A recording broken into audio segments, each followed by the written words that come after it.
Hello. Thank you so much for joining the Purpose Portal once more. And today we're going to be talking about a question. Yeah. And the question is, why so much stress? Why so much anxiety? Why so much uneasiness in the world today? Because the trends on these facts are just, hitting the roof and going higher and higher every year. But to trigger this discussion or to start off this discussion, let's go back just a few years. We're not going to go too far back. Let's just go back a few years, say COVID. I think COVID is a good place to start. Now, the COVID crisis, as we all know, had a tremendous impact on the world of work, changing the way that progressive organizations and individuals thought about aspects like work, success, and what it meant to be safe at work and what it meant to actually be well at work. So we see that these organizations recognized that there was a need to actually reevaluate the ways that they were capturing, the input to some of these metrics. Where in the past you would focus on just like, safety and security metrics connected with, let's say, accident rates and things like that, or security issues of theft and risk and so on. Now they had to begin to consider some of these topics on a much more individual level, on a much more emotional level. So we heard organizations beginning to talk about topics like emotional well-being, mental well-being, psychological well-being, and so on. And this shift that was created by the COVID crisis did not only end with just a relook at some of these topics and metrics. We saw real impact in the workplace. Significant changes were happening in terms of talent losses, in terms of even like capability switches, and on an individual level, we also saw impact on people. People were making seemingly crazy life changes, impacting the kind of work that they did. We saw people reevaluating the meaning of the pays that they received or the status symbols that were associated with the work that they did, and eventually even making choices that led to their complete drop-offs from the workplace, or in the less, significant cases, making choices that required them and the organizations they worked for to completely relook the terms of their working conditions, the hours they spent at work, the hours they spent traveling, and so on and so forth. Now, the COVID crisis is, I think, behind us now. Hopefully, we don't get to witness something that's significant in our generation, but you never know. I think the best approach in these kinds of things is just to be ready. But we're behind it now. We like to think that we're behind it. We are back to some level of normalcy, especially in the working environment. So people are back at work, and you do see that organizations are requiring that some of the remote working practices that they introduced during COVID, or the hybrid working practices that they introduced during COVID, they are slowly beginning to reduce and limit those things, requiring their employees to come back to the workplace, to be more present in the workplace, and to create room and space for there to be more physical collaboration in the workplace. And this has its benefits, What we do see, however, is that as people come back to work, some of the effects that were observed during the COVID crisis are on the rise. Then we were able to attribute it to the COVID crisis and, hide under the umbrella of the disruption and, the chaos that was created by COVID. But now we no longer have that excuse, or we no longer have that, umbrella. And so what do we call it now? What do we call it now? There have been studies for the longest time, talking about why it's important to consider things like emotional well-being, mental well-being, psychological well-being, and some of these topics that seem very hoggetry-ish, and not very practical. Like if you want to be a successful person at work, if you want to be a successful organization, you really need to be very focused, very driven, and very, target oriented to be able to ensure that you meet all of the goals that you've set for yourself. And we fully recognize and align with all of this. Still, the effects on individuals cannot be ignored. And where prior to COVID, we had some individuals who were reporting on incidents connected with well-being and some of the things that I've just mentioned.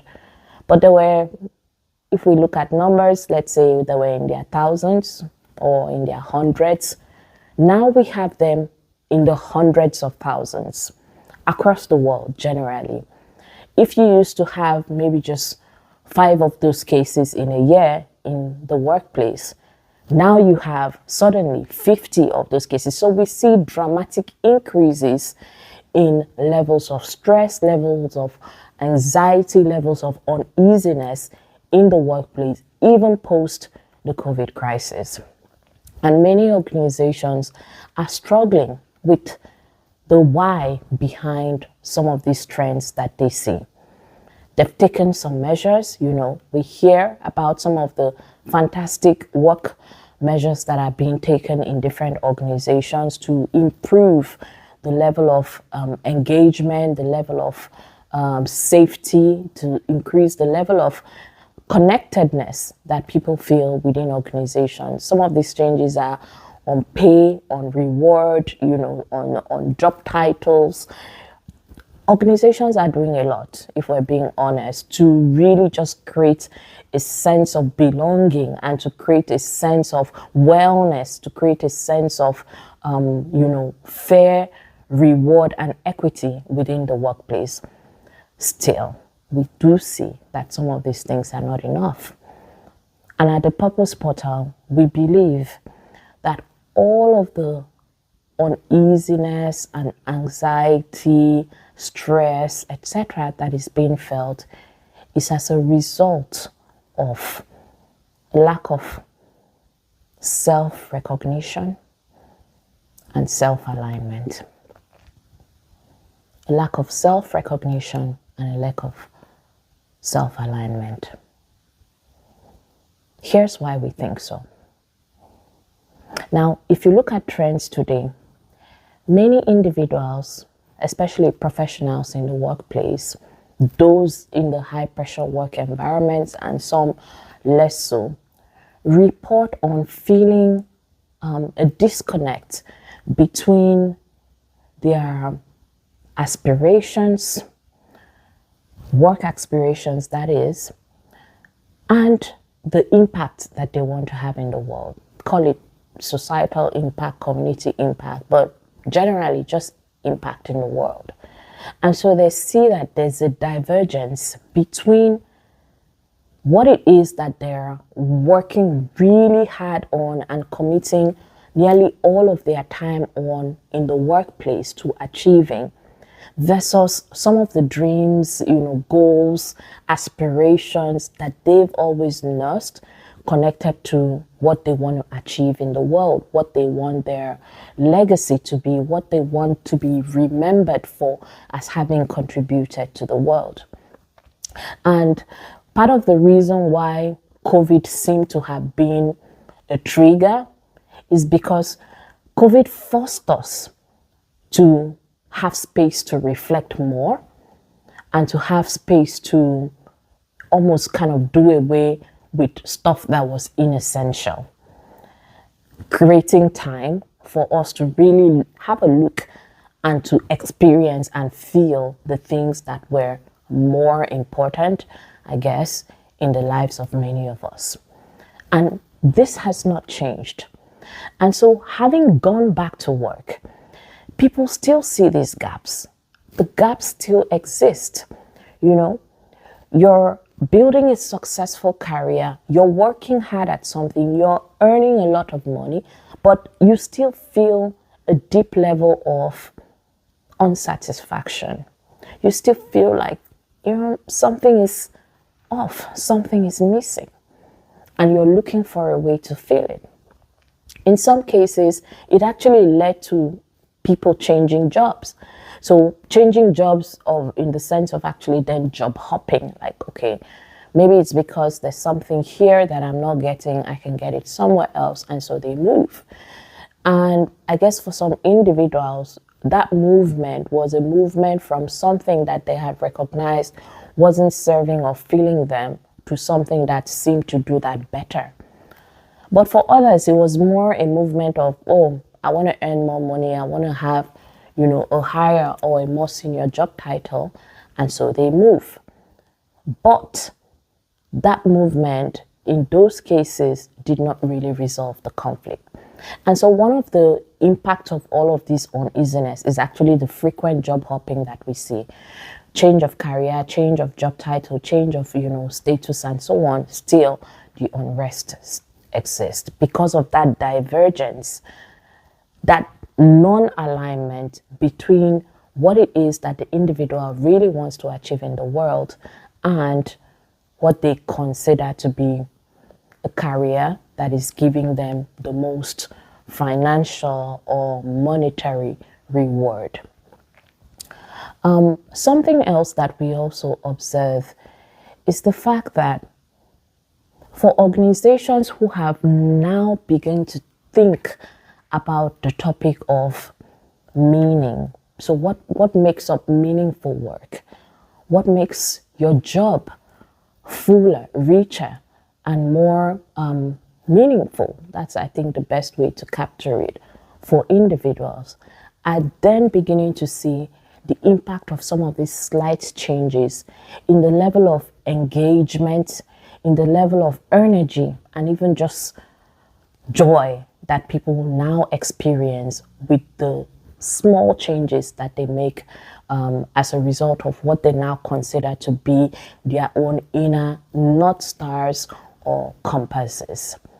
Because they've recognized, after making several attempts to change things like pay, to kind of make changes that are speaking to the external requirements or needs of individuals versus the internal and the deeper needs of individuals. And so at the Purpose Portal, we believe that it is now no longer just a nicety to deal with topics like purpose, meaningful work, and alignment between individual and professional purpose as a result of the work that we do. We think that it is in fact a social necessity or a societal necessity or a community necessity to begin to pay deeper attention to these kinds of topics. And the reason we say this is because, as I mentioned earlier, the trends don't lie. And in the more extreme cases, some of these things that we call anxiety, mental wellness issues really de-escalate. They escalate into more severe things. They become depressive episodes. Some of them, in the really extreme cases, become suicidal episodes that then have to be really treated over time. And in the very rare cases, we also see people that have had to be committed to facilities because they just cannot cope with the amount of what it is that is coming at them from the external environment, as well as the internal issues that they're dealing with themselves. When you start to feel like, there's no reason to keep going on. I know that this paints a very bleak picture. But the good news is that this does not have to remain the case. This does not have to remain the case. And we are not ignorant about the fact that there are a lot of individuals who are really just focused right now on their survival needs. They need a job, they need to earn money so that they can make their basic ends meet. They can pay fees for their kids, or maybe they have loved ones that are requiring care, be it in hospitals or retirement homes, and those kinds of circumstances. We recognize that. What we are saying, however, is that there is a need to begin to look at success, financial reward, monetary reward alone cannot suffice to be our definition of success. Success has to become a lot more holistic. And so we are encouraging individuals, organizations, nation leaders to begin to build this holistic view into the kinds of systems and benefits that they offer to their people. And the next time that we come back, we will share with you some of the ways that we think individuals, organizations, or even nation leaders can do this.